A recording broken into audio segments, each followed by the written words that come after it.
పహల్గాం దాడి తర్వాత భారతీయులంతా కోరుకున్నారు, ఖచ్చితంగా గట్టి బదులు ఇవ్వాలి, గట్టి గుణపాఠం చెప్పాలి పాకిస్తాన్కి అని చెప్పి. భారతీయులు ఆశించినట్టుగానే జరిగింది. ఆపరేషన్ సింధూర్ పేరుతో 9 ఉగ్ర స్థావరాలపై భారత మిసైళ్లు మెరుపు దాడి చేసాయి. దాదాపు 100 మందికి పైగా ఉగ్రవాదులు చనిపోయినట్టుగా ఇప్పటి వరకు ఉన్న సమాచారం. సార్, షహబాజ్ షరీఫ్ అంటూ ఉన్నారు ఇది యాక్ట్ ఆఫ్ వార్ అని చెప్పి. సో వాట్ నెక్స్ట్ అనేదే ఇప్పుడు క్వశ్చన్. What next sir? అంటే ఒకటి మనకు అర్థం కావాల్సిందంటే ఒక సింగిల్ చర్య వల్ల తీవ్రవాదం అంతం కాదు. ఇట్స్ ఎ సిరీస్ ఆఫ్ చర్యల వల్ల మాత్రమే మనం తీవ్రవాదాన్ని ఎదుర్కోగలం. అందువల్ల ఇది it's not an event, it's a process. So చాలామంది భావోద్వేగాలతో దీన్ని ఈవెంట్గా చూస్తారు. ఇప్పుడు ఉదాహరణకు మనకు యూరిలో అటాక్ జరిగింది, 19 మంది సైనికులు చనిపోయారు. దాని తర్వాత మనం సర్జికల్ స్ట్రైక్ జరిపాం. తర్వాత పహల్గాం మీకు పుల్వామా జరిగింది, సిఆర్పిఎఫ్ జవాన్లు 40కి పైగా చనిపోయారు. తర్వాత మనం బాలక్కో స్ట్రైక్ చేశాం. తర్వాత ఇప్పుడు పహల్గాం దాడి జరిగింది. ఇప్పుడు మనం అందులో 27 మంది చనిపోయారు. మళ్ళీ మనము ఆపరేషన్ సింధూర్ పేరిట అటాక్ చేశాం, 90 నుంచి 100 మంది చనిపోయారు అంటున్నారు. సో ఈ cycle of attacks and counter attacks ఏం తెలియజేస్తుంది? కేవలం మిలిటరీ ఆప్షన్ ద్వారా మాత్రమే తీవ్రవాదాన్ని పూర్తిగా అంతం చేయలేం అని చెప్పి మిలిటరీ ఆప్షన్ ఉండకూడదా? ఖచ్చితంగా మిలిటరీ ఆప్షన్ ఉండాలి. అందువల్ల surgical strikes correct, Balakot strikes correct, operation Sindoor correct. దీంట్లో ఏమీ భిన్నాభిప్రాయానికి అవకాశం లేదు. కానీ ఈజ్ ఇట్ అడిక్వేట్ అంటే అక్కడే ప్రశ్న. ఇది సరైన చర్య, చాలినంత చర్య అన్నదే క్వశ్చన్. చాలినంత చర్య ఏంటి? ఒకటి, మనము కాన్స్టాంట్ ప్రిపేర్నెస్, ఏ రకమైన భద్రతా లోపాలు లేకుండా జాగ్రత్త పడాలి. దొంగతనం జరగటానికి దొంగ చేసే దొంగ పనే కాదు, మన అజాగ్రత్త కూడా కారణమవుతుంది. మనం ఇంట్లో అయినా ప్రయాణంలో ఉన్నైనా నా బ్యాగ్ దొంగతనం అయింది, వాడి దొంగ గుణం వల్లనే దొంగతనం అయింది అనుకునే పొరపాటు. మన అజాగ్రత్త కూడా అందుకు దోహదం చేస్తుంది. అందువల్ల మన భద్రతాపరమైన కట్టుదిట్టమైన ఏర్పాట్లు జరగాలి. ఎందుకంటే ఆల్రెడీ పహల్గాంలో దాడి జరిపిన వారు ఇంకా దొరకలేదు, ఇంకా వాళ్ళు అంతం కాలేదు. ఇంకో 70 మంది ఫారిన్ టెర్రరిస్టులు కశ్మీర్ లోయలో ఉన్నారు అని అనుమానం. సో దేశంలోని ఇతర ప్రాంతాల్లో కానీ కశ్మీర్లో కానీ అలజడి సృష్టించటానికి పాక్ ప్రేరేపిత మూకలు, వారికి అండగా ఉండే స్థానిక స్లీపర్ సెల్స్ ఏదైనా చర్యకు ఉపక్రమించవచ్చు. అందువల్ల ప్రభుత్వము, ప్రజలు అప్రమత్తంగా ఉంటూ ఫర్దర్ అటాక్స్ లేకుండా జాగ్రత్త పడాలి. ఎందుకంటే ఒక పెద్ద భూకంపం వచ్చిన తర్వాత ట్రెమర్స్ వస్తాయి. సో అందువల్ల ఇంత పెద్ద ఇన్సిడెంట్ జరిగాక పాకిస్తాన్ ప్రత్యక్షంగానో పరోక్షంగానో ఇండియా పైన రెస్పాండ్ అయ్యే ప్రయత్నం చేస్తుంది. ప్రత్యక్షంగా ఘర్షణ పడే ధైర్యం లేనప్పుడు ప్రాక్సీ వార్ చేస్తుంది. అందువల్ల పాకిస్తాన్ టెర్రర్ ఇన్ఫ్రాస్ట్రక్చరు మనము 9 ప్లేసెస్లో అటాక్ చేశాం, కానీ ఆ టెర్రర్ ఇన్ఫ్రాస్ట్రక్చర్ మొత్తం ధ్వంసం కాలే. అందువల్ల still that infrastructure is alive. అందువల్ల ఈ ఎల్ఓసి పైన ఫైరింగ్ కూడా జరుగుతుంది. దీంతో మరికొంతమంది లోపలికి ఇన్ఫిల్ట్రేట్ చేసే అవకాశం ఉంటుంది. అందువల్ల India should be prepared with perfect security operators. అంటే సెక్యూరిటీ లోపాలు జరగకుండా మనం జాగ్రత్త పడాలి. ఎందుకంటే ఈ పహల్గాం దాడి తర్వాత ఆల్ పార్టీ మీటింగ్లో కేంద్ర ప్రభుత్వం అంగీకరించింది భద్రతాపరమైన లోపం జరిగింది అని. ఎందుకంటే అక్కడ ఎవరు కూడా 4,000 టూరిస్టులున్నా ఒక్క జవాన్ లేడు. So that itself is an indication of security lapse. It's a big security lapse. అందువల్ల ఆ సెక్యూరిటీ ల్యాబ్సెస్ ఇక్కడ జరగకుండా, శత్రువుకు అవకాశం ఇవ్వకుండా, శత్రువు మరింత రెచ్చిపోయే పరిస్థితిలో ఉంటాడు. ఇప్పుడు Pakistan army, Pakistan political leadership అవమాన భారంతో కుతకుతలాడుతుంటారు. సో అవమాన భారంతో ఉన్నవాడు ఏ పనికిమాలిన చర్యకైనా దిగే ప్రమాదం ఉంటుంది. అందువల్ల మనము అప్రమత్తంగా ఉండాలి. ఇది మొదటిది, అంటే సెన్స్ ఆఫ్ ప్రిపేర్డ్నెస్ ఉండాలి. 2, దీని యాక్ట్ ఆఫ్ వార్గా పాకిస్తాన్ ప్రకటించింది కనుక there can be a response, a retaliatory response, ప్రతీకార చర్య ఉండవచ్చు. ప్రతీకార చర్య బహుశా సివిలియన్ టార్గెట్స్ పైన పాకిస్తాన్ అటాక్ చేస్తుందని అనుకోను. ఎందుకంటే మనమే మిలిటరీ టార్గెట్ని అటాక్ చేయనప్పుడు సివిలియన్ టార్గెట్ను పాకిస్తాన్ అటాక్ చేస్తుందా అనేది అనుమానాస్పదమే. కానీ ఒక పిచ్చివాని చేతిలో రాయి ఉంటే ఎటు విసురుతాడో ఎవరము అంచనా వేయలేము. కానీ బట్ స్కోప్ రిలేటివ్లీ తక్కువ, కానీ చేసే ప్రమాదం కూడా ఉంది. ముఖ్యంగా ప్రజల మీకు మిలిటరీ స్థావరాలపైన గురిపెట్టే అవకాశం ఉంటుంది. అందువల్ల రెండవది మనము we have to secure hour military infrastructure. ఎక్కడెక్కడైతే మన మిలిటరీ ఇన్ఫ్రాస్ట్రక్చర్ ఉందో దాన్ని మనము అప్రమత్తంగా దాన్ని ప్రొటెక్ట్ చేసుకునే ఉండాలి. ఇవన్నీ భారత ప్రభుత్వం చేస్తుంది, నేను చెప్పాల్సిన అవసరం లేదు.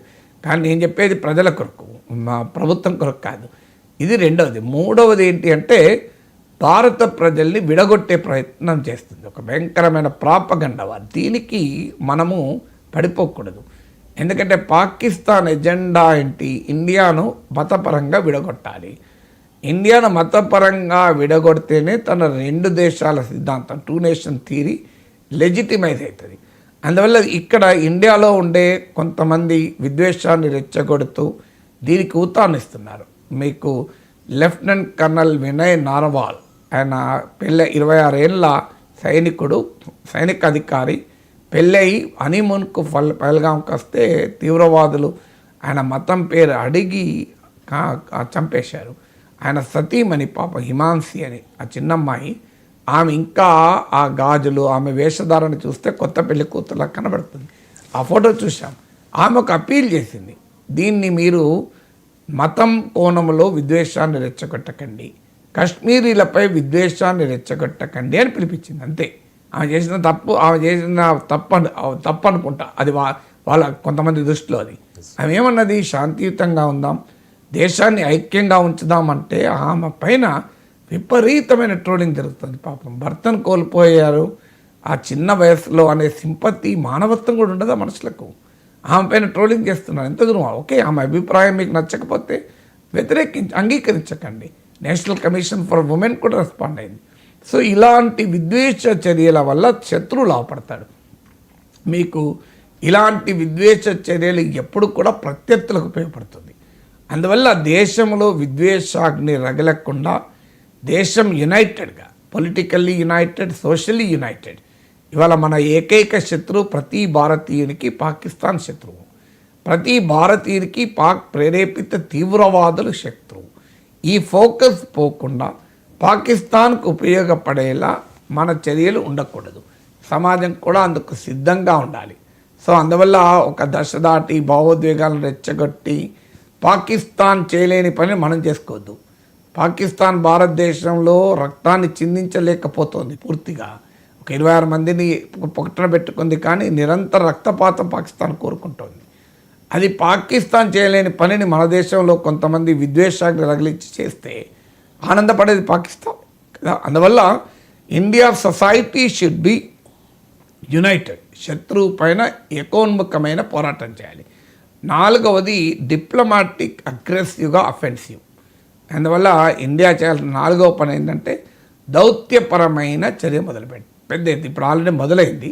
ఆల్రెడీ ఈ మిడ్నైట్ దాడుల తర్వాత India is speaking to all the nation. ఆ మాటకు వస్తే పహల్గామ్ ఇన్సిడెంట్ తర్వాతనే మొదలైంది. మనం G20 రాయబారులతో ఫారిన్ మినిస్టర్ మాట్లాడారు, ఇప్పుడు ఆల్రెడీ మాట్లాడుతున్నారు. సో అందువల్ల ఈ డిప్లొమాటిక్ అఫెన్సివ్, ఎందుకంటే ప్రపంచము ఎలా స్పందిస్తుంది దీనికి? ప్రపంచం ఆందోళన ఏంటంటే ఇది ఎస్కలేట్ కాకూడదు, 2 అణ్వస్త్రాలు కలిగి ఉన్న దేశాలు కనుక ఇది అనియుద్ధంగా పరిణమించకూడదు అని. సో అందువల్ల ప్రపంచాన్ని మనము ఒక రకంగా ఎడ్యుకేట్ చేయాలి.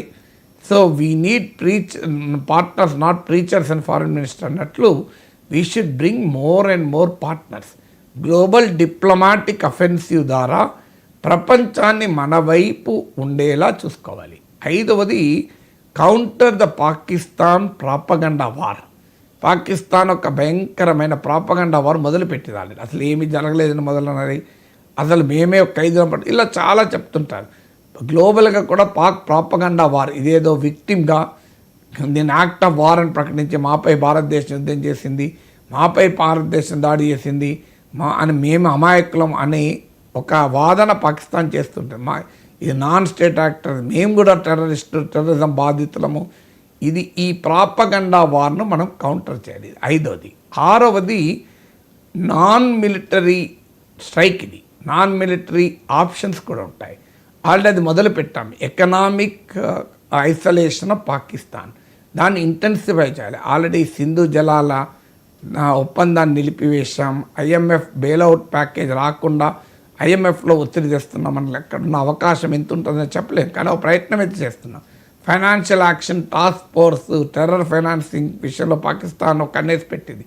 సో దీన్ని గ్రే లిస్ట్లో ప్రకటించండి, బ్లాక్ లిస్ట్లో ప్రకటించండి, అక్కడ ఒత్తిడి తెస్తున్నాం.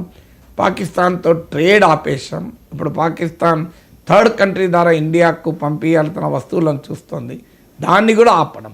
సో ఈ రకంగా పాకిస్తాన్ 6వది ఏంటంటే పాకిస్తాన్ ఎకనామిక్ ఐసోలేషన్, డిప్లొమాటిక్ ఐసోలేషనే కాకుండా ఎకనామిక్ ఐసోలేషన్ అనేది 6వది.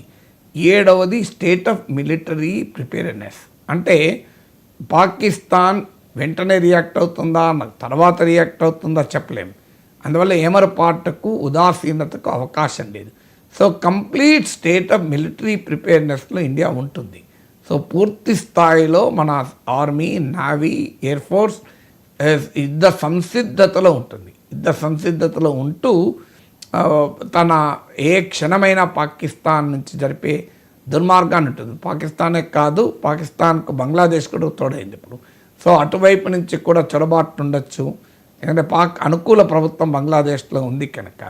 సో అందువల్ల మనం అన్ని రకాలుగా state of military preparedness for any eventuality. అంటే శత్రువు ఎప్పుడు కూడా కాట్ బై సర్ప్రైజ్ అంటారు, మన ఏమరపాట్లు ఉన్నప్పుడు కొట్టేస్తాడు.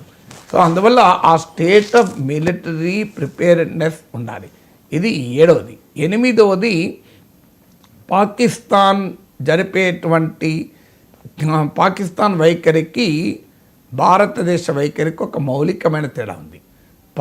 ప్రపంచమే భారత్ వ్యతిరేకతే దాని పని, దానికి ఇంకా వేరే పని లేదు పాకిస్తాన్కి. It is a country which is completely obsessed with India. ఇంకా ఇండియాని ఎలా నాశనం చేయాలి, ఇండియాకి ఎలా నష్టం చేయాలి, ఇండియాకు ఎలా దెబ్బతీయాలి, ఈ ప్రపంచం తప్ప ఏం లేదు. పాకిస్తాన్ ఆస్పిరేషన్ అనేది ఇండియాని దెబ్బతీయడం, ఇండియా ఆస్పిరేషన్ పాకిస్తాన్ దెబ్బతీయడం కాదు. India is a rising power. ప్రపంచంలో ఒక బహుళధ్రువ ప్రపంచం, మల్టీ పొలార్ వరల్డ్లో ఒక ప్రామినెంట్ గ్లోబల్ పవర్గా ఎదగాలన్నది ఇండియా యొక్క లక్ష్యం.